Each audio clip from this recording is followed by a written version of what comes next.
confortable. Vous écoutez Europe 1, il est 11h21, une édition spéciale. Europe 1, priorité à l'info. Édition spéciale. Une édition spéciale qui vous est présentée par notre rédaction. Nous interrompons nos programmes pour une information de dernière minute. Un certain Davoud Djamali a été mis en examen ce matin par le parquet de Versailles. Il a été interpellé ce matin à son domicile du Bois de Boulogne vers 6h du matin. Il serait l'auteur d'un site internet allodavoud.com. Selon les informations de la police judiciaire, ce site n'est pas sûr concernant le nombre de victimes il a fait. Nous n'avons pas plus... Okay. Concernant le nombre de victimes, nous n'avons pas plus d'informations. Nous savons juste que c'était un acte prémédité à préparer. Alors, pourquoi en est-il arrivé là ? Son employeur, le site de correction de copie alloterres.com, a porté plainte ce matin à 3h30 du matin pour harcèlement sur personne majeure, ivresse sur voie publique, viol sur mineur et atteinte au droit de diffusion d'une entreprise tierce et abus de faiblesse. Nous avons le témoignage d'Alexandre, le patron du site. Écoutez. Je pensais pas à un tel. J'avoue, il était une personne de confiance en qui j'avais extrêmement confiance. Depuis le début du site, il était présent à nos côtés pour nous soutenir. Il était à fond dans le projet.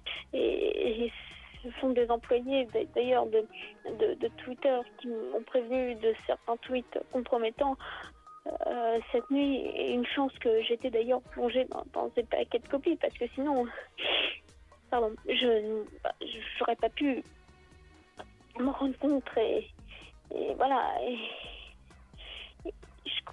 Ce que je voudrais savoir maintenant, c'est vous, mon employé a dit ça, tout simplement. Allotterres.com n'avait rien d'extraordinaire. Nos revenus n'étaient pas... Enfin, ce que je veux dire, c'est que nos revenus n'étaient pas extraordinaires au point de créer un site concurrent. Et ça m'affecte particulièrement.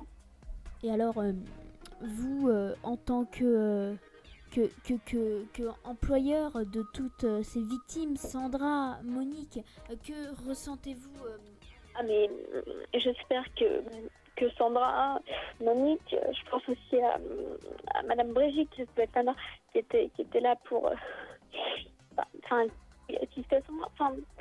j'espère juste qu'elles vont bien, c'est tout. J'espère qu'elles sont en vie. Je ne sais pas ce que Monsieur Djamali lui a fait, voilà, mais je sais qu'il a fait 5 ans de prison pour l'affaire à Nuit de Bulle, mais il m'avait assuré que le casier judiciaire était vierge et il est toujours au contact d'enfants. Là, je suis juste choquée, désemparée. Toutes mes condoléances vont aux familles des victimes. Voilà, choqué et désemparé, voilà les mots d'Alexandre, le président directeur général du site allotterres.com et le directeur communication du site. Alors l'individu, lui, 54 ans, toujours vêtu d'une écharpe blanche et de lunettes opaques, n'en est pas à son coup d'essai. En 2000, il avait déjà tenté de garder et de falsifier des francs. Plus récemment, il avait purgé 5 ans de prison pour viol. Tout le monde se souvient bien évidemment, c'était en 2013 de l'affaire Anne-Lise Bill.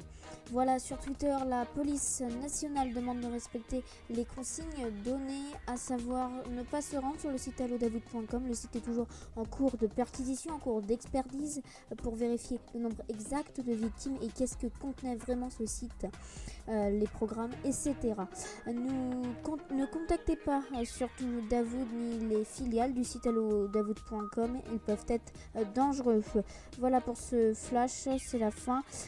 Plus d'informations à venir sur Europe 1, informations en temps réel sur europe1.fr et bien sûr le site concerné en tant que victime, le site allotterres.com. Voilà, c'est la fin de ce flash. Dans un instant, circuit court sur Europe 1, ça reprend avec Maxime Soutek et Anne Le Gall.